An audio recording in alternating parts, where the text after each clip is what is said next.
On that farm, he had some vegetables. With a green bean here and a squash over there and some basil over here and some tomatoes everywhere. Thelonius Cook, he had a farm.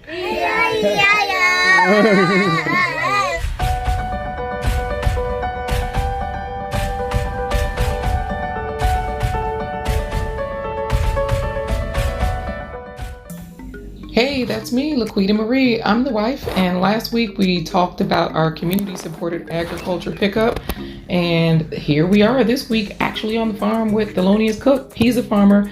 There's Corey, the blind guy. He cannot see, but he's harvesting food. Let's get right into it. Here we go.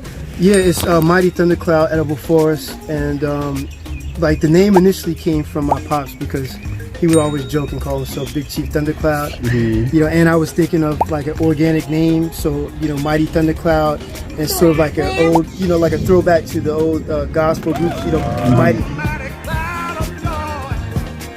Number one, for the members, they're eating fresh vegetables and whatever is in season.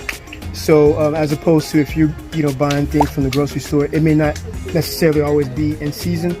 It's also locally produced, so it hasn't traveled far, and usually local foods are going to be more nutritious, and also the grower, the person who's growing it, so I can tell you exactly about my growing practices, and how I'm growing the food that you are consuming.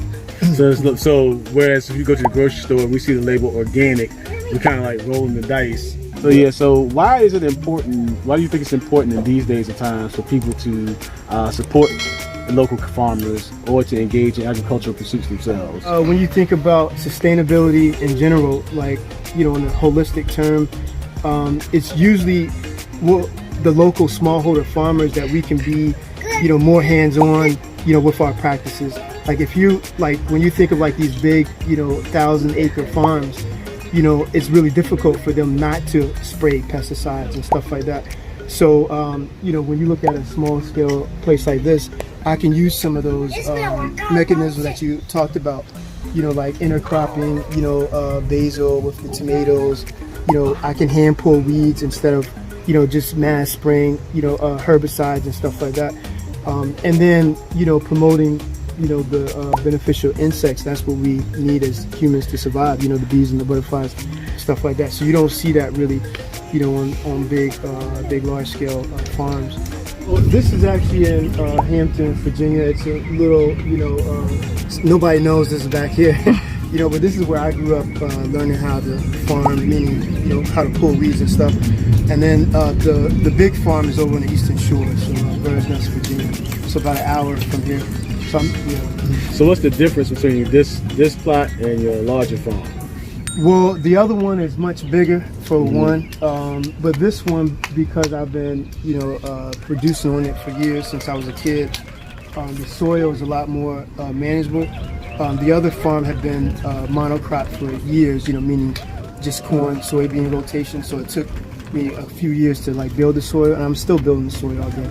It was just really cool, to just go and pluck something off and eat it if you wanted it. And so. And that's actually how you stay healthier, because those, microbes on the vegetables as you pick them off, the things on the food surfaces that you find out here in the garden that actually, keeps you healthy.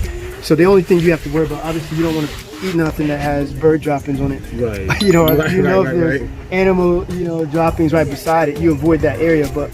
Other things are, really, perfect for eating.